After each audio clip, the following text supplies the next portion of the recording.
नमस्कार। जैसा कि सबको पता है कि एग्ज़ाम बहुत ही नज़दीक आ गया है, तो होता क्या है, कई बार हम लोग अच्छी तैयारी करके एग्ज़ाम में जाते हैं, लेकिन फिर भी पेपर बहुत से कारणों से ख़राब हो जाता है।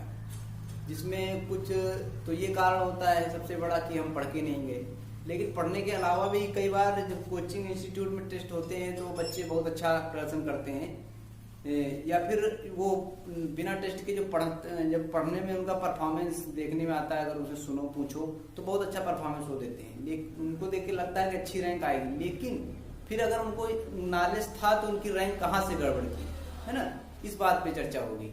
तो अब उनकी रैंक ये गड़बड़ हो जाती है कि या तो वो तुक्काफिकेशन कर दिए, है ना, एक्स्ट्रा क्वेश्चन मार दिए, ज़्यादा करने के चक्कर में गलत कर दिए, क्योंकि माइनस मार्किंग होती है 1/3 की, है ना। एक तो ये हो गया। दूसरा ये हो गया कि अगर फर्स्ट ऑप्शन सही करना हुआ तो उन्होंने क्या किया, उनको फर्स्ट ऑप्शन पता था कि इसका फर्स्ट ऑप्शन सही है, उन्होंने सेकंड में OMR का सेकंड ऑप्शन फिल कर दिया। तो ये सब चीजें जो है बहुत कायदे से क्लियर रखनी है। जैसे कि सपोज करो प्रश्न पूछ लिया गया, कई बार बहुत सरल प्रश्न जो होते हैं वो गलत हो जाते हैं। कैसे गलत हो जाते हैं? घुलनशील विटामिन है, ठीक है, या यहां पर कर ले वसा में घुलनशील विटामिन है। अब ये प्रश्न हमको आ रहा है कि वसा में घुलनशील विटामिन है। ऑप्शन दे दिया ए, ई,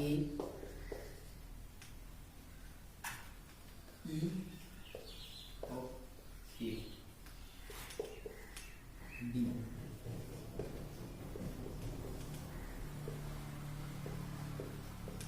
इनमें से सभी। अब देखो, वसा में घुलनशील विटामिन पूछा गया, आएगा ऑप्शन में वसा में घुलनशील विटामिन है। अब वसा में घुलनशील हमने इतना पढ़ा तो हमारे दिमाग में आया कि हमको पता है कि वसा में घुलनशील विटामिन होता है ADEK, ठीक है, ये एक बार प्रश्न पूछा भी जा चुका है।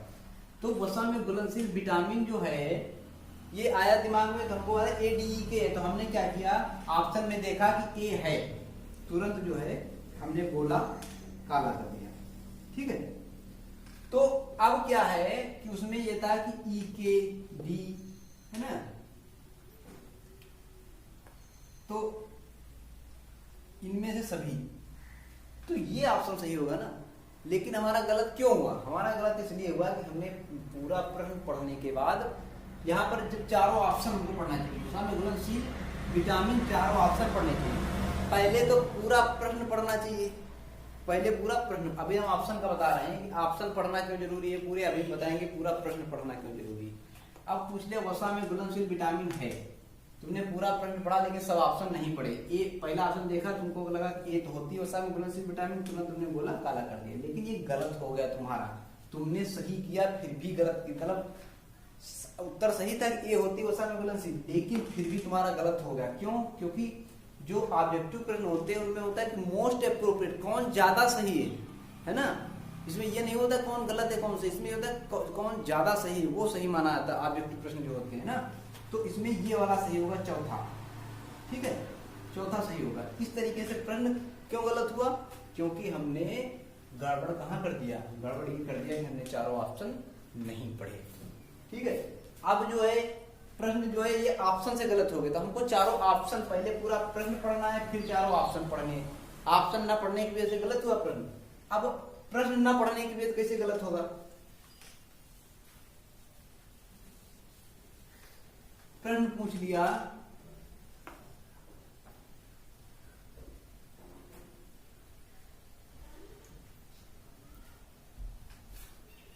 गोबर की खाद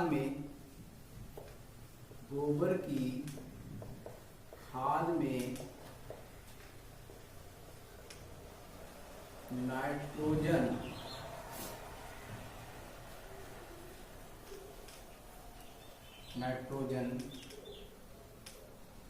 फास्फोरस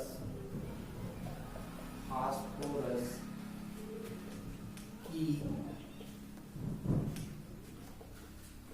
तुलना में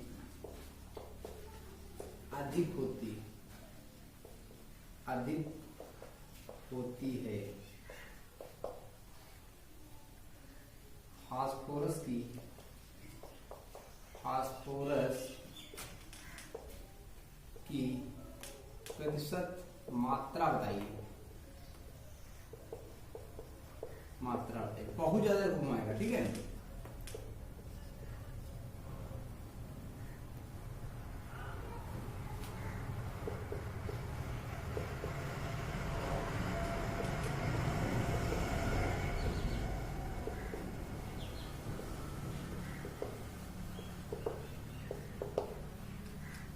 गोबर की खाद में नाइट्रोजन फास्फोरस की तुलना में अधिक होती है, ठीक है। फास्फोरस की तुलना में नाइट्रोजन क्या होती है, अधिक होती है। ये बात सही है ना। अब लेकिन कह रहा है कि फास्फोरस की प्रतिशत मात्रा होती कितनी है। हमने क्या पढ़ा, गोबर की खाद में नाइट्रोजन, इतना क्वेश्चन पढ़ा हम उड़ गए लेके।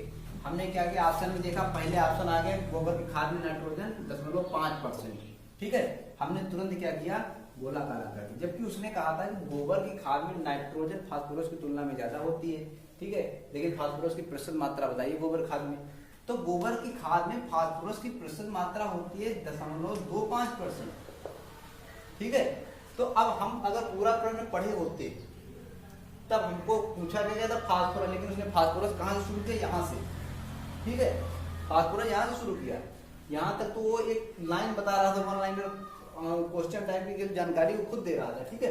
तो इस तरीके से प्रश्न क्या, बहुत सरल, जो हाई स्कूल वाले बच्चे को नहीं पता होता वो प्रश्न था और गलत हो गया, ठीक है। इसलिए हमको प्रश्न पूरा क्या करना है, पूरा प्रश्न अच्छी तरीके से पढ़ना है कि गोबर की खाद में नाइट्रोजन फास्फोरस पोटास, ठीक है। नाइट्रोजन कितनी होती है, 0.5%, फास्फोरस कितना होता है 0.25%, पोटास कितना होता है 0.5%, ठीक है।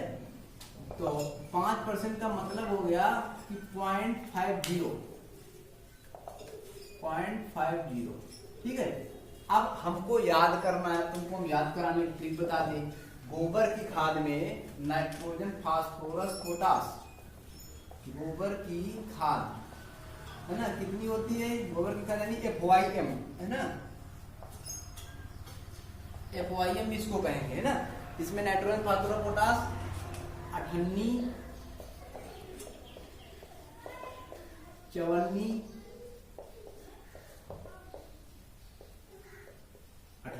58 मतलब 50 पैसे 0.5, 54 2.25 है ना, 0.5, ठीक। 58, 54 क्या होती है, नाइट्रोजन फास्फोरस पोटास 0.5, 0.25, 0.5, ठीक है।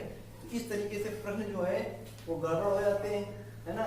उनको हमको अच्छी तरीके से याद करना है, तैयार करना है, ठीक है। क्वेश्चन जो है याद रखना कि जैसे मान लो पहला ऑप्शन सही हो रहा है, मान लो ये पहला सही है, पहला, दूसरा, तीसरा, चौथा।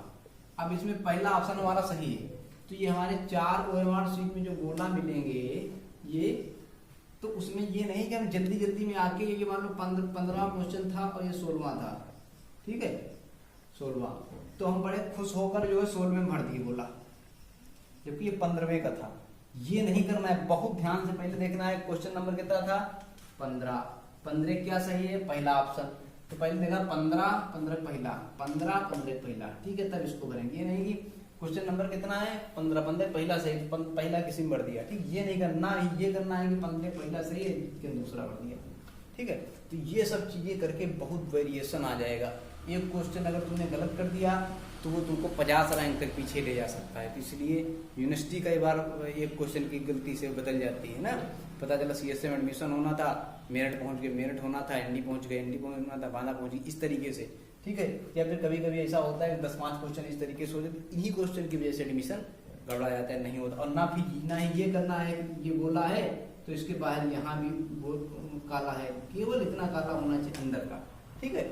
तो इस तरीके से पेन बॉल पॉइंट पेन ले जाना जिसका पॉइंट मोटा हो, है ना, ताकि 2 बार रख के ऐसे करो और गोला काला हो जाए, ठीक है। ये सब चीजें बहुत अच्छी तरीके से ध्यान करके एग्जाम में जाना है। और जो सब चीज आ रही हो उसके क्वेश्चन कोशिश पहले ये करना है कि शुरू से अटेम्प्ट करो।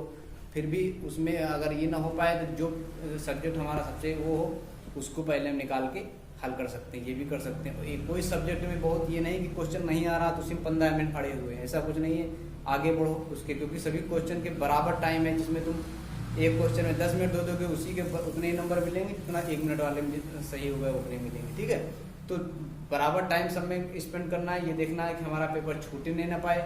ठीक है, सब लोग अपने साथ घड़ी ले जाएं, साथ में सैनिटाइजर और मास्क ले जाएं। ठीक है, तो ये सब चीज़ें अपने साथ, बाल पॉइंट, काले 2 पेन और नीला 1 पेन जरूर होना चाहिए। ठीक है, आधार कार्ड और 2 फोटो सभी लोग ले जाएंगे और एडमिट कार्ड के साथ, और एग्जाम सेंटर में कोशिश करें थोड़ा जल्दी पहुँचें। ठीक है, तो ये सब चीज़ें जो है अपनी क्लियर करके तभी जो है, और पूछने के चक्कर में मत पड़ना कि जो है बहुत ज़्यादा ज्ञानी ही सब तुम्हारे अगल बगल सब नहीं बैठे। ठीक है, तो ये सब चीज़ें अच्छी से क्लियर करके और जो बताई गई हमने अभी, ये सब अच्छे से जानकारी करके तब पेपर देना, और उम्मीद है कि आप लोगों का बहुत अच्छा रिजल्ट आएगा। धन्यवाद।